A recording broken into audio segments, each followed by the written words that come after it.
শুনলাম নাকি আগামীকাল 13 তারিখ ওরা নাকি লকডাউন ঘোষণা করেছে। এর সাহস পায় কোত্থেকে এটা? আমি তো মনে করি এটা বর্তমান সরকারের একটা ব্যর্থতা। কথা বলতে ঠিক কিনা বলেন?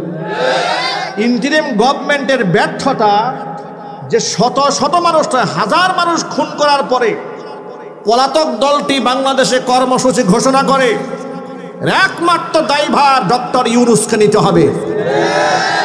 এই সাহস তারা কোত্থেকে পেয়েছে? তার কারণ একটাই, পলাতক স্বৈরাচারী হাসিনা পালিয়ে গেল, বছর শেষ হয়ে গেল, এখনো পর্যন্ত কার্যত আইনগত ব্যবস্থা তাদের বিরুদ্ধে কি নেওয়া হয়েছে? কথা ঠিকটা ব্যারিক জুড়ে বলেন। এই পর্যন্ত মামলার একটা রায় আপনারা আনতে পারেন নাই। আবার বিভিন্ন রাজনৈতিক নেতা কর্মীরা হাহারে উদারতার নামে যে কি বলা শুরু করছে।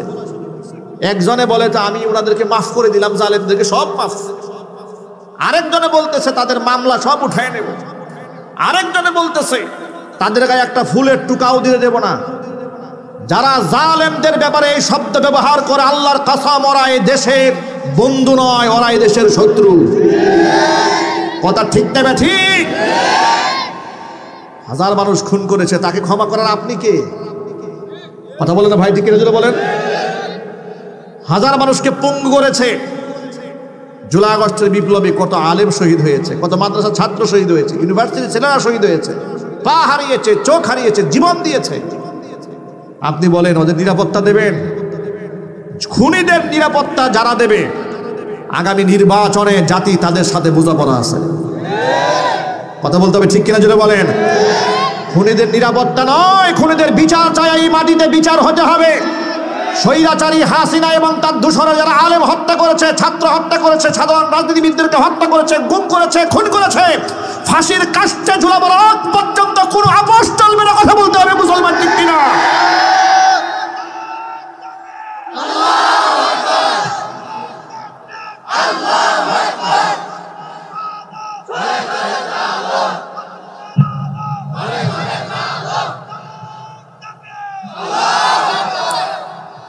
হাসিনার নাতিপুতিদেরকে হাসিনার একটা কথা মনে করায় দেই।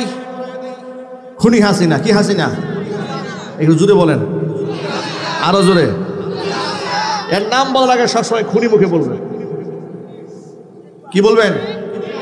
খুনি হাসিনা। আবার জোরে বলেন, আবার বলেন, আবার বলেন। খুনি হাসিনার ফাঁসি চাই। আপনারা চান? কারা কারা চান? আবার কারো মনে কোনো আঘাত নাই তো? আবার আমাদের সমাজে কিছু লোকেরা আছে ভিতরে ভিতরে খুব পীড়িত, ঠিক না? ভণ্ডামি এই দেশে চলবে না। যারা রাষ্ট্রকে দেউলিয়া করেছিল, যারা এই দেশের আলেমদেরকে ফাঁসির মঞ্চে উঠিয়েছিল, শাহবাগ বানিয়ে নিরপরাধ আলেমদেরকে, রাজনীতিবিদদেরকে ফাঁসির মঞ্চে মঞ্চায়িত করেছিল, যারা 2021 সালে 2600 আলেমের নামে মিথ্যা মামলা দিয়েছিল, যারা ক্ষমতার মসনদের অপব্যবহার করে অসংখ্য আলেমদেরকে মসজিদের মিম্বার থেকে তাড়িয়ে দিয়েছিল, অসংখ্য আলেমদেরকে ওয়াজের মঞ্চ থেকে উঠিয়ে গাড়ি পোড়া মামলার আসামি বানিয়েছিল। 2018 সালে মাহফিল মঞ্চ থেকে ধরে নিয়ে গিয়ে আমাকে বিস্ফোরক আইনে মামলা দিয়েছে। আমার পকেটের মধ্যে 16টা ককটেল বোমা পাওয়া গেছে। এই মামলা আমাদেরকে ওরা দিয়েছে। আলেমুল আমাদের সাথে এহেন আচরণ যারা করেছে, তারা বাংলাদেশে হাসি মুখে রাজনীতি করবে, লকডাউন ঘোষণা করবে। আমাদের কথা পরিষ্কার, 2013 সালের পাওনা কিন্তু বাকি আছে। কি বলেন যুবকেরা, বাকি নাই? শাপলা চত্বরে এদেশের নিরীহ আলেমুল আমাদেরকে তোমরা কিভাবে পিটিয়েছিলে, এই জাতি কিন্তু ভুলে যায় নাই। জুলাই আগস্টের বিপ্লবে কিভাবে তোমরা রাস্তায় মানুষদেরকে মেরেছিলে, দৃশ্যগুলো এখনো পর্যন্ত আমরা ভুলে যাই নাই। সুতরাং সমস্ত পাওনা বুঝাই দেওয়া হবে। লকডাউন নামে ভণ্ডামি করলে যেখানে পাবেন সেখানে 13 সালের অ্যাকশন নেওয়া হবে। কথা বলতে হবে, ঠিক কিনা বলুন? প্রিয় ভাইরা আমার, যে কথা বলতে চেয়েছিলাম, আল্লাহর ওলি যারা হয় তারা তো নিজের আমল মানুষের কাছে প্রকাশ করতে চায় না, কিন্তু স্বৈরাচারী খুনি হাসিনা নামাজ পড়ে, আবার তসবিহ হাতের মধ্যে নিয়ে মুনাজাত করে, এগুলো আবার ছবি তুলে। ঠিক কিনা জোরে বলেন? এরপরে পত্রপত্রিকায় বিভিন্ন গায়ে ছাড়িয়ে দেয়। সংসদের মধ্যে দাঁড়িয়ে এমন তাজা মিথ্যা কথা বলে যে শয়তানও কান দেওয়ার মিথ্যা কথা শুনলে। ঠিক না? বলেন শয়তানও কান্না করে। বলে আপনি সকালবেলা উঠে সবার আগে কি তালাশ করেন? বলে আমি যাই নামাজ তালাশ করি। বন্যা মিথ্যাটা লিমিট থাকা উচিত। ঠিক কিনা জুড়ে বলেন? ভণ্ডামি তো সীমা থাকা উচিত। বলে ফজরের সময় সবার আগে জায়নামাজ তালাশ করে, জায়নামাজ যদি তালাশ করো হাজার হাজার আলেমকে জেল খাটালে কেন? কথা বলে না কেন? এত বড় পরহেজগার তুমি এদেশের অসংখ্য আলেমদেরকে বিনা অপরাধে কারাগারে বন্দী করেছিলে কেন? কোরআনের পাখি শহীদ আল্লামা সাঈদী রাহিমাহুল্লাহ 55 বছর আল্লাহর কোরআনকে সম্মান দিয়ে খেদমত করেছেন। অন্ততপক্ষে তার রাজনৈতিক ইতিহাস ভুলে গিয়ে শুধু কোরআনের সম্মান তো একজন আলেমকে সম্মান দেওয়া দরকার ছিল। কথা ঠিক নেবে ঠিক জুড়ে বলে? তোমরা তো তাও পারো নাই, তাকেও তোমরা নিদারুণ কষ্ট দিয়েছ। শাইখুল হাদিস আল্লামা মাহমুদুল হক হাফিজাহুল্লাহকে ডান্ডা বেরি পরিয়ে লম্পট বদমাশ বানিয়ে মানুষের সামনে উপস্থাপন করেছে। ইতিহাস আমরা ভুলে যাই নাই। ঠিক নেবে ঠিক জুড়ে বলেন? মুফতি সাখাওয়াত হোসেন রাজি তিনি বলেছেন, আমার পায়ে ডান্ডা বেরি পরানো হয়েছে, ডান্ডা বেরির লোহার ঘর্ষণে পা দিয়ে রক্ত বের হয়েছে, এরপর খুলে নেই। খালেদ সাইফুল্লাহ আইয়ুবী হাফিজাহুল্লাহ নরম মানুষ, হাত ভেঙে গেছে, হাতের ভিতর রড ঢুকানোর, শরীর থেকে পুষ বের হয়েছে হাত থেকে হ্যান্ডকাপ খুলে নাই, হ্যান্ডকাপ পরিয়ে হসপিটালে শোয়াই রাখছে। এই জুলুম আমরা ভুলে যাইনি। কথা ঠিক নেবে ঠিক জুলুম বলেন? এই জুলুম যারা করেছে তাদের প্রাপ্য বুঝিয়ে দেওয়ার আগ পর্যন্ত কোনো আপোষ হবে না বাংলার মাটিতে। ঠিক নেবে ঠিক জুলুম বলেন? ওই গামছা মার্কার কাদের সাহেব বলে যে ওরা নির্বাচন না করলে উনি নির্বাচন করবে না। তোর মতো অকর্ম এই বাংলাদেশে নির্বাচন করার কোনো যোগ্যতাই নাই। আমাদের ঐক্যবদ্ধ থাকতে হবে। ওই যে একজন আজকে ফেসবুকে লিখেছে, লেখাটা আমার ভালো লেগেছে, দল যার যার কিন্তু আওয়ামী লীগ পিটাবার দায়িত্ব সবার। এই কথাটা খুব মজা লাগছে। ঠিক না ঠিক যদি বলেন? এই কথার সাথে আপনারা একমত আছেন তো? কারা কারা একমত হাত দেখে তো এবার? মাশাআল্লাহ মাশাআল্লাহ, আল্লাহ কবুল করেন। জোরে করে আমিন, আর চিল্লা করে আমিন। আপনারা বলবেন হুজুর আপনি এত খেপা কেন? আমি খেপা থাকবো না? আমার বিরুদ্ধে 6টা মিথ্যা মামলা দিয়েছে ওরা, অসংখ্য আলেমদেরকে জেল খাটিয়েছে। এই যে কোরআনে কারিমের আয়াতের বিরুদ্ধাচরণ করেছে, বাইতুল মুকাররমের নামাজরত মুসল্লিদেরকে গুলি করে হত্যা করেছে। ইতিহাস আমরা ভুলে যাইনি। কথা ঠিক না ঠিক? আল্লাহ পাক এই কথাগুলো বুঝার তৌফিক দান করেন। যে কথা বলতে চেয়েছিলাম আমি কতটুকু ভালো, এটা ফেসবুকে আমার চেহারা দেখে আপনি বুঝতে পারবেন। ঠিক না ঠিক? আমি কতটুকু ভালো, আমার সাথে হয়তো মুআমালা করতে হবে, না হয় আমার সাথে সফর সঙ্গী হতে হবে। আব্দুল্লাহ ইবনে আমর ইবনুল আস রাদিয়াল্লাহু তাআলা আনহু তিনি ওই আনসারী সাহাবীর তিন দিন জান্নাতের ঘোষণা শোনার পর মনের মধ্যে কিউরিসিটি জাগ্রত হয়েছে। এমন কোন আমল তার মধ্যে আছে যে আমল আমাদের মধ্যে নাই? হুজুর তাকে তিন দিন জান্নাতি ঘোষণা করেছেন। হুজুরে বলেন সুবহানাল্লাহ।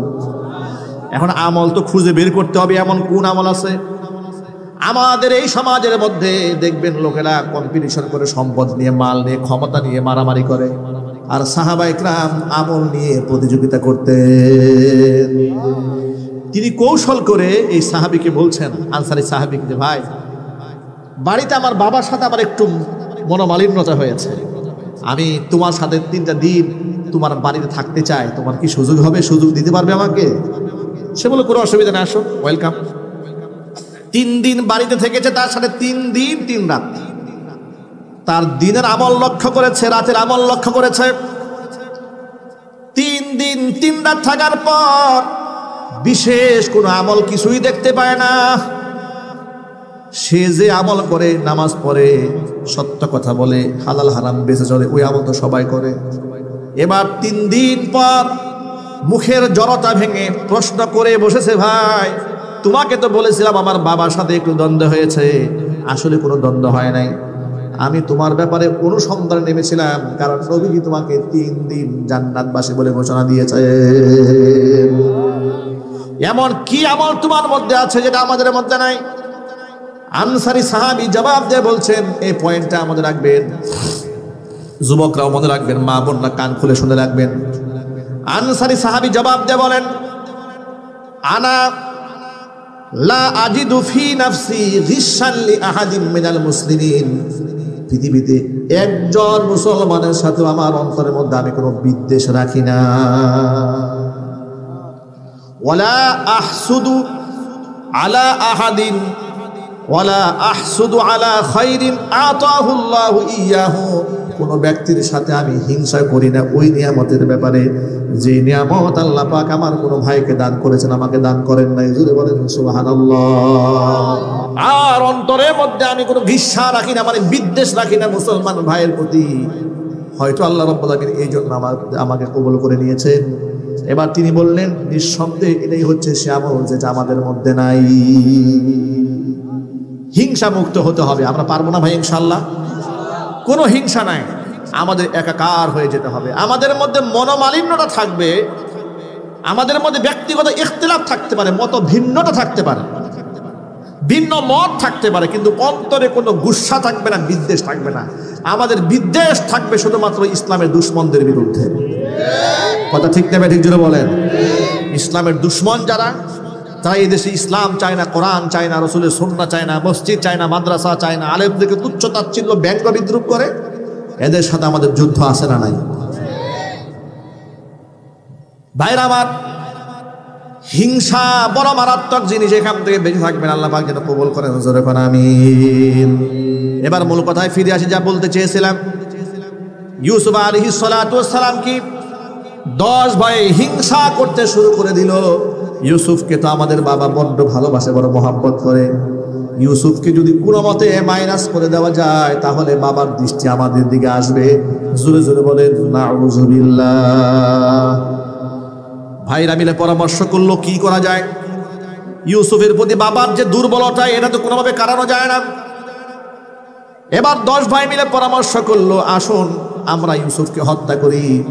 10 ভাইয়ের মধ্যে বড় ভাই যিনি ছিলেন, তিনি বললেন না, তাকে হত্যা না করে এত বড় অপরাধ আমরা করতে চাই না। একটা কাজ করা যেতে পারে, অন্ততপক্ষে আমরা একটা কুয়ার মধ্যে তারা ফেলে দিই, দূরে কোথাও জায়গায়, যাতে করে অন্য লোকেরা এসে তারা কুয়া থেকে উঠাইয়া নিয়ে যেতে পারে। অন্ততপক্ষে খুন করার মতো বড় ধরনের গুনাহ থেকে আমরা নিজেদেরকে বাঁচাতে পারি। সুবহানাল্লাহ। ভাইরা সে প্রস্তাবটা গ্রহণ করলো। এরপরে তারা 10 ভাই ষড়যন্ত্রমূলক ভাবে ইউসুফ আলাইহিস সালাতু ওয়াস সালামকে খেলা করতে নিয়ে যাবে এই কথার অজুহাত দেখিয়ে, ঘুরতে নিয়ে যাবে এই অজুহাত দেখিয়ে, সব 10 ভাই মিলে ইউসুফ আলাইহিস সালাতু ওয়াস সালামকে নিয়ে গেছে পিতা ইয়াকুব আলাইহিস সালাতু ওয়াস সালামের কাছ থেকে। নিয়ে গিয়ে তারা এটা কুয়ার মধ্যে ফেলে দিয়েছে। কুয়ার মধ্যে ফেলে দেওয়া মাত্র আল্লাহ তাআলা জিবরাইল আলাইহিস সালাতু ওয়াস সালামকে ডেকে বলেছেন, জিবরাইল, আমার নবী ইউসুফকে কুয়ার মধ্যে ফেলে দেওয়া হয়েছে, সেজন্য পানির মধ্যে ডুবে না যায়, তুমি তাকে সেভ করো। জিবরাইল আলাইহিস সালাতু ওয়াস সালাম 600 নূরের ডানা আল্লাহ পাক তাকে দান করেছেন।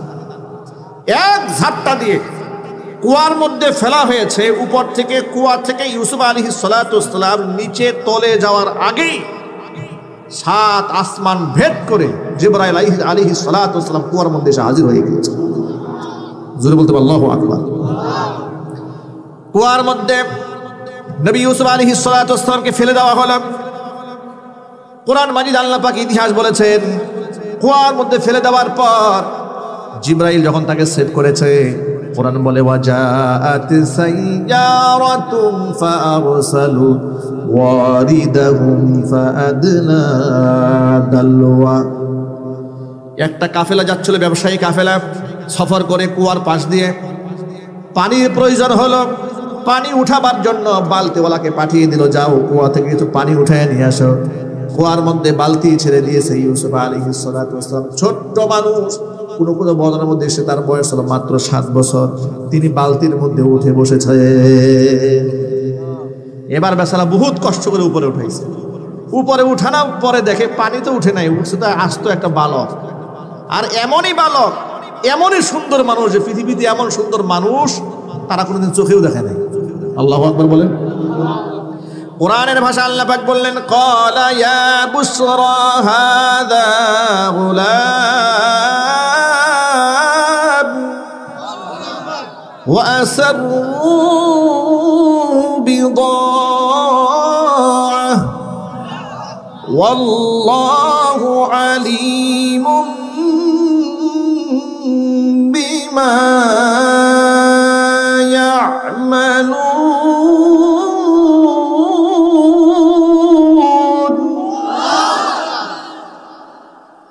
বালতিওয়ালা বালতি ফেলল, বালতির ভিতরে ইউসুফ আলাইহিস সালাম উঠে আসলেন। ক্বালা ইয়া বুশরা হাযা গুলাম, চিৎকার দিয়ে বলল, কি সৌভাগ্য, কি সুসংবাদ, এত চমৎকার একটা বালক পাওয়া গেল। ওয়া আসারুহু বিদআ, এটাকে পণ্য মনে করে বাচ্চাটাকে তারা লুকায়ে ফেললো, কারণ তৎকালীন যুগে মানুষ এই গোলাম হিসেবে কেনা বেচা হয়। তারা মনে মনে ভাবলো রাস্তায় মাগনা একটা বালক পাইছি, যে মিশরের বাজারে নিয়ে বিক্রি করে দেব। কোরআনে কারীম বলছে যে ওয়াশারাউহু বিথামানিন বাখসিন দারাহিমা মা'দুদা, একেবারে স্বল্প মূল্যে মাত্র হাতে গোনা কয়েকটা দিরহামে তারা ইউসুফ আলাইহিস সালাতু ওয়াসসালামকে মিশরের বাজারে বিক্রি করে দিল। ওয়াকানু ফীহি মিনাজ জাহিদিন, ইউসুফের ব্যাপারে তারা ছিল উদাসীন। মানে এটা যে কত বড় রত্ন এটা ওরা আন্দাজি করতে পারে নাই। আল্লাহু আকবার। ওরা হাতে গোনা মাত্র কয়েকটা দিরহামে তাকে বিক্রি করে দিয়েছে। বিক্রি করে দেওয়ার পরে মিশরের যিনি খাদ্য মন্ত্রণালয়ের দায়িত্বে ছিলেন, খাদ্যমন্ত্রী আজিজে মিসর, তিনি তাকে খরিদ করে বাড়িতে নিয়ে গেলেন, জুলাইখার হাতে তুলে দিলেন।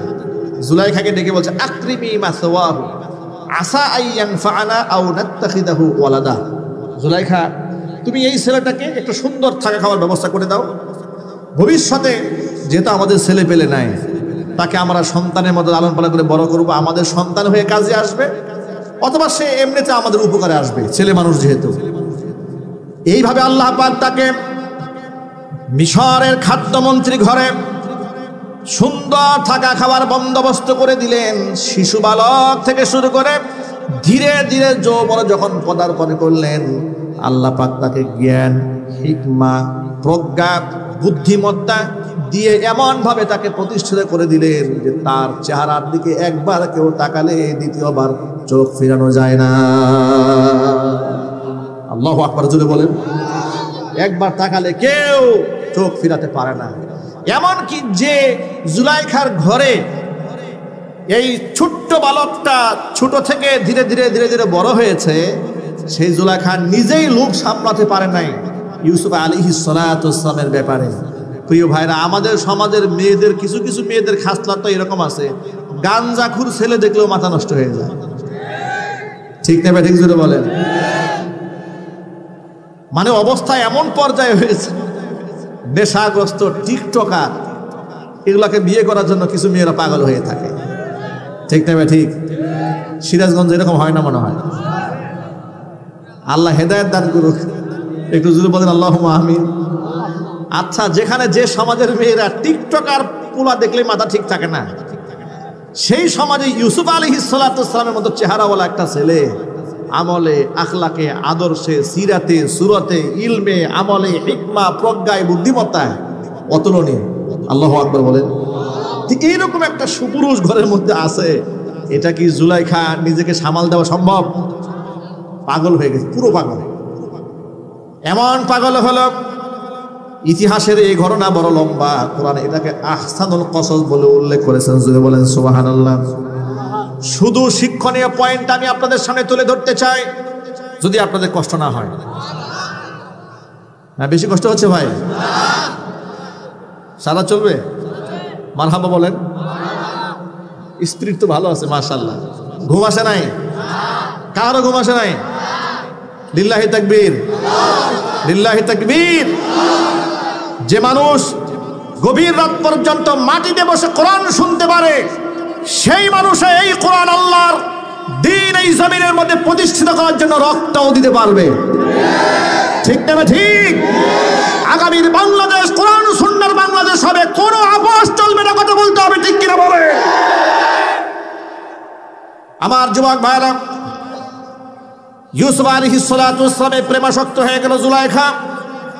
কোরআনের ভাষায় শোনায় আল্লাহ বলছেন, ওয়ারাওয়াদাতুহুল্লাতী হুয়া ফী বাইতিহা আন নাফসিহি ওয়া গাল্লাকাতিল আবওয়াবা ওয়া ক্বালাত হাইতা লাক ক্বালা মাআযাল্লাহ ইন্নাহু রাব্বী আহসানা মাসওয়ায়া ইন্নাহু লা ইউফলিহুজ যালিমুন। যে মহিলার গৃহে আমার নবী ইউসুফ লালিত পালিত হয়েছে, সেই মহিলাই তাকে ফুসলিয়েছে, সেজন্য আত্মসংবরণ করতে না পারে, ছলে বলে কোলে কৌশলে যখন কাজ হয় নাই, তখন প্ল্যান প্রোগ্রাম করে অন্দর মহলে, ঘরের একেবারে অন্দর মহলে ডেকে নিয়েছে। ওয়াগাল্লাকাতিল আবওয়াব, দরজাগুলো বন্ধ করে দিয়েছে, 7টা দরজা তালা লাগিয়ে দিয়েছে। যৌন উদ্দীপক পোশাক পরে নবী ইউসুফের সামনে জুলাইখা হাজির হয়েছে। জুড়ে বলেন নাউজুবিল্লাহ। ইউসুফ নবীকে ডাক দিয়ে, জুলাইখা বলছি, হাই তালাক, ইউসুফ আসো, আমি তোমার জন্য প্রস্তুত হয়ে আছি। আমি দীর্ঘদিন মনের মধ্যে আশা পোষণ করেছি, আমি তোমাকে একান্তে কাছে পাবো। আজকে সেই দিন, আজকে এমন একটা সুযোগ, আমার স্বামী বাড়িতে নাই, কেউ বাড়িতে নাই, দরজা জানলা সব বন্ধ, কেউ দেখবে না, আমি তোমাকে একান্তে কাছে পেতে চাই। একজন নওজোয়ান অবিবাহিত পুরুষ, একটু আন্দাজ করেন, অবিবাহিত একজন নওজোয়ান, যৌবনের চাহিদা শরীরের মধ্যে আছে না নাই? আরো জোরে বলেন। আল্লাহর ভয়ে কিভাবে নবীরা নিজেদেরকে সেভ করেছেন একটুখানি আন্দাজ করেন। ওই যে আমি শুরুতেই বলেছি, নবীদেরকে শয়তান ধোঁকা দিতে পারে নাই। ইউসুফ আলাইহিস সালাতু ওয়াস সালাম তখন বললেন, ক্বালা মাআদাল্লাহ, আমি আল্লাহর কাছে আশ্রয় প্রার্থনা করছি। ইন্নাহু রাব্বি, নিশ্চয়ই তিনি আমার রব। আহসানা মাসওয়ায়া, আমার 10 ভাই আমাকে কুয়ার মধ্যে ফেলে দিয়েছিল, সেখান থেকে আল্লাহ পাক আমাকে উদ্ধার করে সুন্দর থাকা খাওয়ার বন্দোবস্ত করে দিয়েছেন। সুতরাং আমি তো এই অন্যায়টা করতে পারি না। পাপ যারা করে এরা হলো জালেম, আর জালেম কোনোদিন সফল কাম হতে পারে না। জালেম সফল হতে পারে না, জালেম সফল হতে পারে না। আল্লাহ পাক বলছেন, ওয়ালাকাদ হাম্মাত বিহি ওয়া হাম্মা বিহা লাউলা আরআ বুরহানা রাব্বিহি। জুলাইখা তো চূড়ান্ত সিদ্ধান্ত নিয়েছিল, এমনকি আমার নবী ইউসুফ ধোঁকায় পড়ে যেত। লাউলা আরআ বুরহানা রাব্বিহি, তার রব আমি আল্লাহর নিদর্শন যদি চোখের সামনে দেখতে না পেত, তাহলে সে ধোঁকার মধ্যে পড়ে যেত।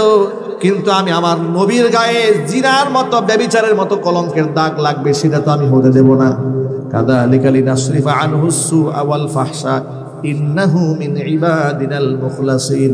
এভাবে আমি তার থেকে সমস্ত ব্যভিচার এবং গুনাহ থেকে তাকে আমি মুক্তির রাস্তা করে দিয়েছি, কারণ সে ছিল আমার একনিষ্ঠ বান্দাদের অন্তর্ভুক্ত। ওই যে শয়তানের কথা মনে আছে তো? মনে আছে কি বলেছিল যেন শয়তানে? ইল্লা ইবাদাকা মিনহুমুল মুখলাসিন, যে সবাইরে ধোঁকা দিতে পারলেও তোমার মুখলেস বান্দাদের সাথে আমি পেরে উঠবো না। এই যে সেই পয়েন্ট আল্লাহ বলছেন, ইন্নাহু মিন ইবাদিনাল মুখলাসিন, সেটা আমার একনিষ্ঠ বান্দাদের একজন। তাহলে শয়তান এর সাথে সালাম ডাট করেছে। যদি বলেন আল্লাহু আকবার। এবার নবী ইউসুফ কি কাজটা করলেন দেখেন, যুবক ভাইরা কান খুলে শুনে রাখেন। তালাবদ্ধ দরজা, তিনি মনে মনে ভাবলেন, দরজা বন্ধ, জানালা বন্ধ, সব বন্ধ, অন্তত পক্ষে আমি দৌড়িয়ে তো দরজা পর্যন্ত পৌঁছাতে পারি, এতটুকু ক্ষমতা তো আমার আছে।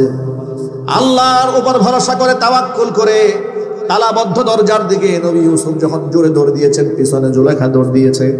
আল্লাহ পাক আপন মেহেরবানিতে তালাবদ্ধ 7টা দরজা নবীর জন্য উন্মুক্ত করে দিয়েছে। ক্ষমতা আল্লাহর আছে না নাই? মানুষের প্রচেষ্টার শেষ যেখানে, আল্লাহর রহমতের শুরু সেখানে, ঠিক কিনা? সুতরাং আপনাদেরকে একটা সূক্ষ্ম মেসেজ দিয়ে রাখি, এই কথাটা মনে রাখবেন। সমাজের মধ্যে দিন কায়েমের আন্দোলন করতে হবে। দিন হচ্ছে নামাজ, দিন হচ্ছে রোজা, দিন হচ্ছে হজ, দিন হচ্ছে যাকাত, দিন হচ্ছে সততা, দিন হচ্ছে ঈমান, দিন হচ্ছে তাকওয়া, দিন হচ্ছে পরহেজগারিতা। আর এটার মূল প্রতিপাদ্য আমল হচ্ছে দাওয়াত। দিন প্রতিষ্ঠানের মূল কাজ কি? আরো যদি বলেন, দাওয়াত এবং এক পর্যায়ে জিহাদ। দাওয়াত এবং জিহাদ সমাজের মধ্যে দিন কায়েমের উসুল। এখন এই সমাজে কিছু কিছু ভাইরা ভুল মনে করেন দিন কায়েম মানে শুধু রাষ্ট্র ক্ষমতা দখল করা। শুধু রাষ্ট্র ক্ষমতা দখল করার দিন নয়।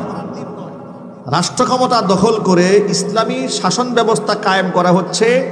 রাষ্ট্র ক্ষমতা এমন একটা জায়গা যে এখানে বসে দিন কায়েম করা সহজ হয় সমাজে, ঠিক না? ব্যাটিক যদি বলে, এমন অপূর্ণাঙ্গ অনেক কাজ আছে যে কাজটা করা যায়। যেমন আমি 1000 বছর ওয়াজ যদি করি, আল্লাহ পাকের কোরআনে একটা আইন আছে, চুরি করলে হাত কেটে দেওয়া। আমি এটা সমাজে বাস্তবায়ন করতে পারবো না। জিনা করলে দুর্রা মারতে হবে, বেত্রাঘাত করতে হবে অবিবাহিত হলে, বিবাহিত হলে মৃত্যুদণ্ড কার্যকর করতে হবে। এটাকে আমরা ওয়াজ করে করতে পারবো? সম্ভব? সম্ভব না। এই জন্য পাওয়ারের প্রয়োজন। এর মানে পরিপূর্ণ ইসলামের রূপরেখা বাস্তবায়ন করতে গেলে ব্যক্তি জীবনে ইসলাম যেমন প্রয়োজন, রাষ্ট্রীয়ভাবে ইসলামটা ঠিক তেমন প্রয়োজন। ঠিক কিনা? কিন্তু এটা এত সহজে হবে না। কেন হবে না শোনেন। মনে করেন এখানে 1000 মানুষ আছে, এখানে 1000 মানুষের মধ্যে 900 জন মানুষের মধ্যে দিন নাই, ইমান নাই, ইসলাম বুঝে না। আমি কৌশল করে যে কোনো মূল্যে ক্ষমতার চেয়ারে বসলাম, এরা পরের দিন এমন আন্দোলন করবে যে আমার ঘাট ধাক্কা দিয়ে নামাই দেবে। কেন? কারণ এদের মধ্যে দিন নাই। তো দিনের বুট যখন এদের মধ্যে ঢুকবে দাওয়াতের মাধ্যমে, তখন এরা আমার চেয়ার নেটানা হেসরা করবে না, বরং আমার মৃত্যুর পরে আরেকজন সৎ খলিফা নিয়োগের জন্য আন্দোলন করবে। ঠিক না? ঠিক। এই জন্য সকল ভাইদেরকে বলি, যারা তাবলীগের কাজ করেন তারাও দিন কায়েমের আন্দোলনের সৈনিক। যারা মাদ্রাসায় পড়াচ্ছেন তারাও দিন কায়েমের আন্দোলনের একজন একনিষ্ঠ কর্মী। মসজিদের ইমাম যিনি, তিনিও দিন কায়েমের কর্মী। বক্তা যিনি, তিনিও দিন কায়েমের কর্মী। দিন কায়েম মানে আল্লাহর হুকুম সমাজে বাস্তবায়ন করা। কথা ঠিক না? ঠিক। এই যে আলেমদের ওয়াজ শুনে আপনারা হিংসা মুক্ত হওয়ার জন্য তওবা করলেন, নামাজ পড়বেন, সচ্চরিত্রবান হবেন, এর হচ্ছে দিন কায়েমের মাধ্যম। ঠিক কিনা? আল্লাহ পাক এই কাফেলায় আমাদের সকলকে শামিল বানায় দেয়। একটু জোর আওয়াজে বলতে হবে আল্লাহুম্মা আমিন। কিন্তু দিন কায়েমের কথা বলে পূজায় যাওয়া যাবে? আরো জোরে বলেন না। পূজায় যাওয়া যাবে না, কোনো যুক্তিতর্ক চলবে না। আমরা এই জমিনে আল্লাহর দিন চাই, কিন্তু শিরিক বেদাতের সাথে কোনো আপোষ নাই। একদম ক্লিয়ার কথা। সমাজে আমরা দিন চাই, ইমান চাই, ইসলাম চাই, শিরিক বেদাতের সাথে আপোষ নাই। কথা ঠিক না? ঠিক।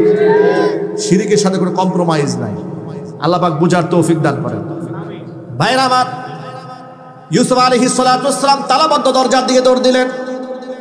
জুলাইখা দৌড় দিয়েছে, পেছন দিক থেকে জামার টান দিয়ে ছিঁড়ে ফেলেছে। 7টা দরজা উন্মুক্ত হয়ে গেল।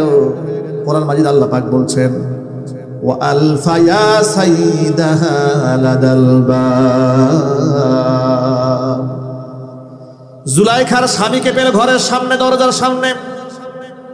অপরাধীরা দেখবেন সব সময় নিজের অপরাধ ধামা চাপা দিয়ে অন্যের উপর চাপিয়ে দেওয়ার জন্য প্রচেষ্টা চালায়। ঠিক না? ব্যাটিং জোরে বলেন। যার দরুন জুলাইখা এই কাজটাই করল। জুলাইখা এই পন্থার অবলম্বন করে স্বামীকে ডাক দিয়ে বলল, قالت ما جزاء من أراد بأهلك سوءا إلا أن يسجن أو عذاب أليم। প্রাণের স্বামী আমার, যে ইউসুফকে ঘরের মধ্যে রেখে লালিত পালিত বড় করলেন, সে যখন আপনার স্ত্রী চরিত্রের গায়ে হাত দিয়েছে, এবার তাকে কঠিন শাস্তি দেওয়া ছাড়া, জেলখানায় আটকে রাখা ছাড়া তো আর কোনো উপায় আমি দেখি না। ইউসুফ আলাইহিস সালাতু ওয়াস সালাম ভদ্রতার খাতিরে তখন চুপ ছিলেন। এমন অপবাদ যখন তার উপর দেওয়া হয়েছে, তার তো আর চুপ থাকার সুযোগ নাই। তিনি বললেন না, কালা হিয়া রাওয়াদাতনি আন নাফসি। আমি তার চরিত্রের গায়ে হারা দেইনি, বরং সে আমাকে ফুসলিয়েছে, আমি পাত্তা দেই নাই। জুলাইখা বলে, আমার দোষ নাই। ইউসুফ আলাইহিস সালাম বলছেন, আমার দোষ নাই। এবার স্বামী বলল, তাহলে ইউসুফ তোমার পক্ষে সাক্ষী দাও। তিনি পেরেশান হয়ে গেলেন, সাক্ষী আমি কোথায় পাবো? আল্লাহর পক্ষ থেকে তাকে ইলহাম করা হলো, ইউসুফ তোমার ভয়ের কোনো কারণ নাই, তোমার পক্ষে সাক্ষী আমি আল্লাহ রেখে দিয়েছি। তোমার জন্য সাক্ষী আছে। বলে, কোন সাক্ষী? বলে, ঘরের মধ্যে একটা ছোট্ট বাচ্চা দুল নাই, দুল খায়, দুধের বাচ্চা, এখনো জবান খুলেই নাই, কথা বলতে পারে না। ওই বাচ্চা তোমার পক্ষে সাক্ষী দেবে। ইউসুফ আলাইহিস সালাতু ওয়াস সালাম বলে, আমার পক্ষে সাক্ষী আছে। ঘরের মধ্যে ছোট্ট একটা বাচ্চা আছে। জুলাইখা যার ব্যাপারে মনে করেছিল দেখলে কি আর না দেখলে কি, এই বাচ্চা আমার পক্ষে সাক্ষী দেবে। বাচ্চার সাক্ষী দেওয়ার ভাষাটা অত্যন্ত সুন্দর। কোরআন বলল, ওয়া শাহিদা শাহিদুম মিন আহলিহা ইন কানা কামিসুহু কুদ্দা মিন কুবুলিন ফাসাদাকাত ওয়া হুয়া মিনাল কাযিবিন।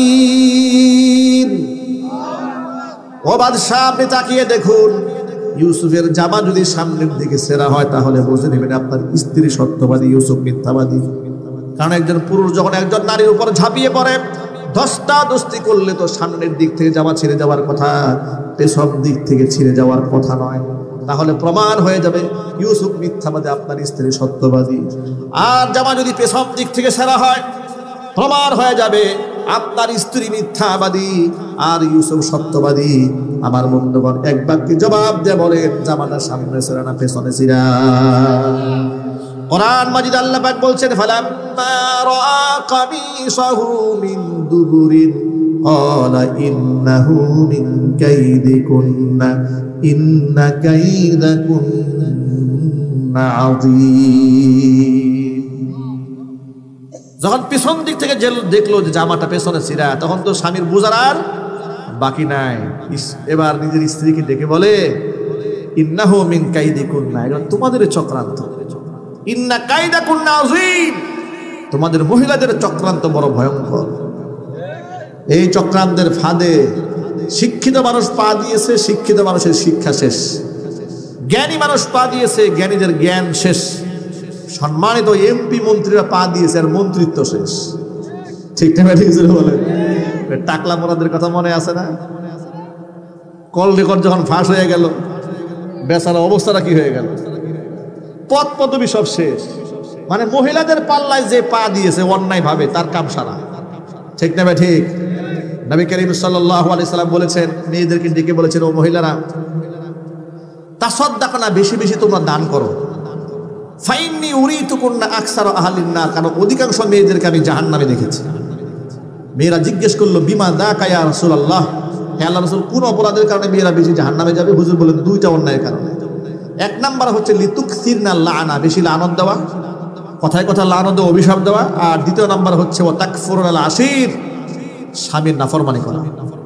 10 বছর সংসার করার পরে 11তম বছরে পা রেখেছেন, কথা একটু কাটাকাটি হয়েছে, মুখের উপর বলে ফেলবে, 10টা বছরের তোমার সংসারে সুখ কি জিনিস তোকে দেখলাম না। ঠিক না? ঠিক বলেন। আরেকটা কমন কথা বলে, সেই কমন কথা কি? একমাত্র আমি দেখে তোমার সংসারটা করলাম। এই কথাটা যে স্বামী শুনে নাই, সে তো মনে করেন পৃথিবীর শ্রেষ্ঠ স্বামী। যে একমাত্র আমি দেখে তোমার সংসারটা করলাম, কেউ করতো না এই সংসার। কথাগুলো আসে না? নাই? আমি মা বোনদেরকে বলছি, মায়েরা বোনেরা, না এগুলো বলবেন না। মায়েরা বোনেরা, নবী করিম সাল্লাল্লাহু আলাইহি সাল্লাম বলেছেন, আমি যদি এই বিধি কাউকে সেজদা করার হুকুম করতাম আল্লাহ ছাড়া, তাহলে নারীদেরকে বলতাম তারা যেন স্বামীর পায়ে সেজদা দেয়। আল্লাহ পাক আমার মা বোনদের বুঝার তৌফিক দান করেন। মূল কথায় ফিরে আসি, নারীদের চক্রান্ত নিয়ে কথা হচ্ছে। তো যখন প্রমাণিত হয়ে গেল ইউসুফ আলাইহিস সালাতু ওয়াস সালামের দোষ নাই, দোষ হচ্ছে মেয়েটার, মহিলার, গোটা সমাজের মধ্যে ছড়িয়ে পড়ল যে জুলাইখা তার বাড়িতে থাকা গোলামের প্রেমে প্রেমাসক্ত হয়েছে। জুলাইখা যখন শুনলো যে এলাকার মহিলা আমাকে নিয়ে ষড়যন্ত্র করছে, সমস্ত সুন্দরী মেয়েদেরকে দাওয়াত দিয়েছে বাড়িতে। দাওয়াতে বসিয়ে দিয়ে সবার হাতে ফল দিয়েছে, ছুরি দিয়েছে, কেটে কেটে খাও। অনেক লম্বা তো, ছোট করে বলতেছে। এটা আমি আমার মসজিদে টানা 6 মাস ধারাবাহিক তাফসীর করেছিলাম সূরা ইউসুফের শুরু থেকে। 6 মাসে যখন দেখি শেষ হয় না, পরে প্রত্যেকদিন 1 পৃষ্ঠা করে শেষ করে দিয়েছে। আল্লাহু আকবার বলে। এটা অনেক শিক্ষণীয় গল্প। তো যাই হোক, জুলাইখা যখন শুনেছে যে আমাকে নিয়ে মেয়েরা ষড়যন্ত্র করে, যে আমাকে নিয়ে বাজে মন্তব্য করে, আমি নাকি গোলামের প্রেমে পাগল হয়েছে, গোলামটা কেমন গোলাম আমি মেয়েদেরকে দেখাই সার বলেছি। শহরের মেয়েদেরকে দাওয়াত দিয়েছে, ডেকেছে। দাওয়াত দেওয়ার পর ইউসুফ আলাইহিস সালাতু ওয়াস সালামকে শুধু মাঝখান দিয়ে একটু হেঁটে যেতে বলেছে, হেঁটে গিয়েছে। কোরআন বলে, ফালাম্মা রাআইনাহু আকবারনাহু ওয়া কাত্তা'না আইদিয়াহুন্না ওয়া কুলনা হাসা লিল্লাহি মা হাদা বাশারা ইন হাদা ইল্লা মালাকুন কারীম। মেয়েরা ফল কাটার পরিবর্তে হাত কেটে ফেলেছে, টের পায় নাই, টেরই পায় নাই এমন সুন্দর মানুষ হতে পারে। তারা বলে ফেললো, হাসা লিল্লাহ, আল্লাহর কসম, মা হাদা বাশারা, এটা মানুষ হতে পারে না, এটা মানুষ নয়। ইন হাযা ইল্লা মালাকুন কারীম, এটা সম্মানিত ফেরেশতা ছাড়া মানুষ হতে পারে না। জোরে বলেন সুবহানাল্লাহ। এখন জুলাইখার মুখ খুলেছে, ক্বালাত ফাযালিকুন্নাল্লাযী লুমতুন্নানি ফীহি ওয়া লাকাদ রাওয়াতুহু আন নাফসি ফাসতা'সাম ওয়া লা ইল্লাম ইয়াফআল মা আমুরুহু লা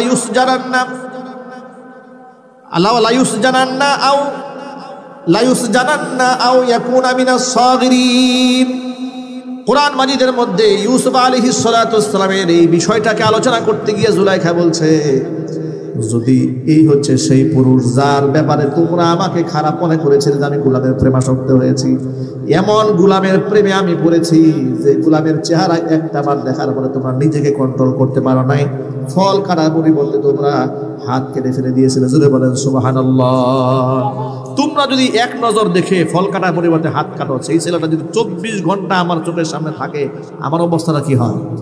তখন মহিলারা বলা শুরু করলো, জুলাইখা তুমি কোনো ভুল সিদ্ধান্ত গ্রহণ করে নাই, যা করছো ভালোই করছো। এবার জুলাইখা বলছে, ওয়ালা ইল্লাম ইয়াফআল মা আমরুহু, আমি যা বলি এই ছেলেটা যদি আমার কথা না শোনে, লা ইউসজানান্না ওয়ালা ইয়াকুনা মিনাস সাগিরিন, হয় তাকে জেল খাটতে হবে, না হয় তাকে লাঞ্ছিত হতে হবে। এখন সব মহিলারা ইউসুফ আলাইহিস সালামকে প্রস্তাব দেওয়া শুরু করলো, জুলাইখার কথা মাইনা নাও, তুমি জুলাইখার কথা শোনো। তখন ইউসুফ আলাইহিস সালাম আল্লাহকে ডেকে বলেছিলেন, ক্বালা রাব্বিস সিজনু আহাব্বু ইলাইয়া মিম্মা ইয়াদউনানি ইলাইহি। আল্লাহ, ওরা যে পাপের দিকে আমাকে ডাকে, এই পাপের দিকে যাওয়ার চাইতে আমার জেলখানা থাকা ভালো। সুবহানাল্লাহ বলেন। একটু আন্দাজ করেন প্রিয় ভাইরা, যে একজন মানুষ কতটা সচ্চরিত্রবান হলে একজন পুরুষ মানুষ যৌবনের পূর্ণাঙ্গ চাহিদা থাকার পরে আল্লাহর ভয়ে নিজেকে নিয়ন্ত্রণ করতে পারে। নবী করিম সাল্লাল্লাহু আলাইহি ওয়াসাল্লাম বলেছেন, কাল হাসরের মাঠে যখন আমলনামা মিজানের পাল্লায় দেওয়া হবে, যাদের চরিত্র ভালো ছিল, এই চরিত্র খুলুকে হাসান, উত্তম চরিত্রের আমলটা মিজানের পাল্লায় দেওয়া মাত্র পাল্লা ভারী হয়ে যাবে। যুবক ভাইরা, আমরা কি আমাদের চরিত্র হেফাজত করবো ইনশাআল্লাহ? জেনে বলেন ইনশাআল্লাহ। চরিত্র হেফাজত করতে হলে দ্রুত বিয়ে করে ফেলতে হবে। কি করতে হবে জেনে বলেন? দ্রুত বিবাহ শাদী করে ফেলতে হবে। বলেন ইনশাআল্লাহ।